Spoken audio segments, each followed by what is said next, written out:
unpack these results. I mean, I suppose any CEO who is not preparing for disruption shouldn't be a CEO in the first place, because I mean, this is where the world is going.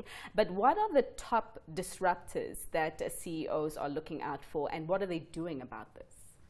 Yeah, so we're seeing really interesting trends shaping up in about 1,000 executives being interviewed in the survey. And maybe something that's striking is that half of the technologies that were considered or still are considered disruptive nowadays are in fact have become commodities. We see that half of the CEOs interviewed, for example, are investing this year into cloud computing, into cybersecurity, into business intelligence. Now, those were considered really disruptive only a handful of years ago. And what they are now is the new norm. And the new norm to really help us working on the engine as executives. We see that there is a level of efficiency we can reach by working on these technologies. It's something that now is mainstream. We can work on it. It's not too fancy or complicated, and it's just about bringing efficiencies into the business. So the first point is that has now become mainstream.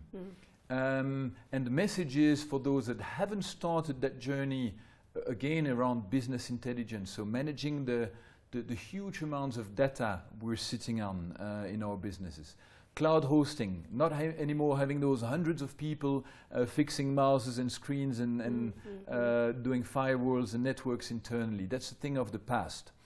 And the second thing that's truly key is that another handful of disruptive technologies are still slow to be embraced, and that's the new frontier. So I imagine there you're talking about your virtual realities, is it artificial intelligence? Because what I did find interesting in this report is that, I mean, even though CEOs are aware of this, this is not really the top areas for, you know, putting in money just yet. Why? So it's probably something along the lines of the man who's seen the bear. It's that scary elephant in the room. It's new. We're not too sure how to go about it. So we start a committee. We send our people to business schools and conferences. We buy that startup. We hire a couple of experts. And actually we see a lot of buzz and activity. But still, whilst everyone in an engineering firm knows how to build a bridge, that's a known thing, we're not yet sure how to go about these new technologies. So a couple of tips there. I think it's about starting early. It is disrupting, and it is fast becoming mainstream. So we don't have 10 years before that's the new norm. We might have, if we see that 23% of CEOs will invest in these things in the next 12 months, and investment cycles of, let's say, 4 years, well, within the next 4 years, this has become mainstream. So the first message is not anymore 20 years, but 4 years. Right. So we want to get into that this year or next year, but not within 4 years. Right, so it will certainly pay to have first mover advantage. But I mean, Loic, which sectors are embracing these disruptive technologies faster than others? Or are we seeing, you know, the likes of financial services, telecoms, and other sectors sort of doing it at the same pace? So there are specific technologies that are low-hanging fruit matches for specific, like a customer center, you move into artificial intelligence and chatbots. When you talk financial services, you want to go about cryptocurrencies.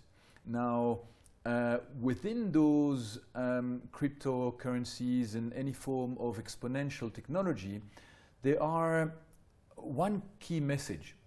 We feel more comfortable working on the engine and something that feels like an incremental move. So we see financial services working on their back office with the cryptocurrencies and the distributed ledgers, because that's not too wild. It's something we can easily do. It doesn't shake the boat too much. But what we see within these same technologies is that they're being used for exponentially scaling new business models and disrupting these industries to the core. So there I would say the message is, don't work only on the engine, but learn to work on the edge and take a first few steps in that direction before it's too late and before you've become irrelevant as a business. No, for sure. But just a parting question. I mean, how these results look when we're looking at South Africa specifically and Africa specifically compared to what is going on in the rest of the world? So we haven't seen in that very specific survey any hints per continent. It's been an aggregated survey. Right. Okay. Having said that, just a couple of thoughts. The leapfrogging in Africa is absolutely extraordinary. And what we see is the potential to literally start an emerging business in being fast seconds and using platforms that are there and available. And we can leapfrog extremely quickly into new spaces with a level of connectivity, data, supporting platforms that are available out there. So that's it's truly about a mindset and getting started early and starting the journey into pragmatic, practical moves rather than keeping it fancy and extraordinary and complicated and waiting even more. So that's the thing one mustn't do. In South Africa, we say walala wasala, which means you sleep, you get left behind. But you snooze, you lose. You snooze, you lose. Perfect. Loic, thanks so much for your time.